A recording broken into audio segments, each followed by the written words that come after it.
plaisir de nous donner la parole ce matin après notre entretien avec le camarade Premier ministre dans le cadre d'évaluation du contrat d'objectif assigné au ministère de la Défense des anciens combattants pour l'année 2025. Mais avant de poursuivre, permettez-moi de m'incliner devant nos forces combattantes qui sont sur le terrain depuis, qui se battent jour et nuit, pour que nous puissions poursuivre nos activités de reconquête du territoire, de sécurisation et de stabilisation, afin que notre pays bien-aimé puisse amorcer son développement économique et social, et dans le cadre du bonheur de nos populations. En effet, nous avons ouvert le bal, comme vous l'avez dit, des évaluations. Ce qu'il faut retenir, c'est que le contrat d'objectif à la date du 30 juin 2025, pour ce qui nous concerne, est de 36,61%. Bon, certains verraient ça comme étant ainsi pour faire. La réalité n'est pas si faible que ça, parce qu'il y a beaucoup d'activités qui ont débuté dans le premier trimestre et dans le deuxième trimestre, mais dont l'aboutissement ne pourrait être concrétisé qu'en fin d'année.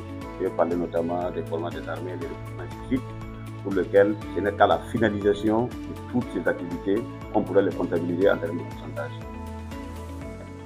Autrement, beaucoup d'activités ont été bien conduites.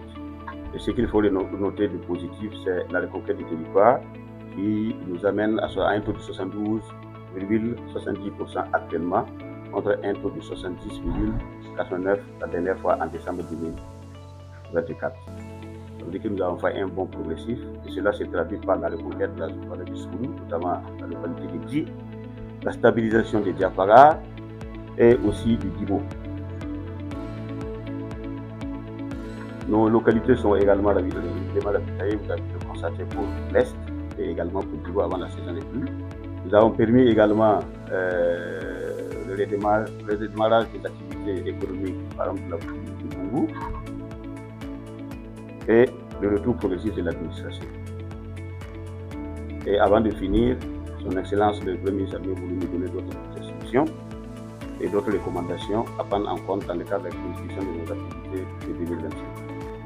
Comme vous l'avez pu le constater depuis un certain moment, la montée en puissance des forces armées nationales s'est traduite d'abord en termes de ressources humaines et de recrutement qui sont en cours. Vous avez bien constaté les communiqués qui ont été diffusés et le processus en cours pour augmenter davantage, en tout cas en matière de ressources humaines, les effectifs des forces armées nationales. Cela se traduit aussi sur le terrain par l'acquisition d'équipements. Parce que pour qu'une armée soit performante, il faut d'abord l'être humain, qui est au cœur de l'action. Et en plus de cela, il faut lui donner quand même les moyens pour faire la guerre. Et cela se traduit sur le terrain, cela se fait. Même si tout n'est pas médiatisé, il y a des choses quand même qui se font, que nous souhaiterons garder, en tout cas, avec un certain niveau de confidentialité. Pas tout compliqué, nous également.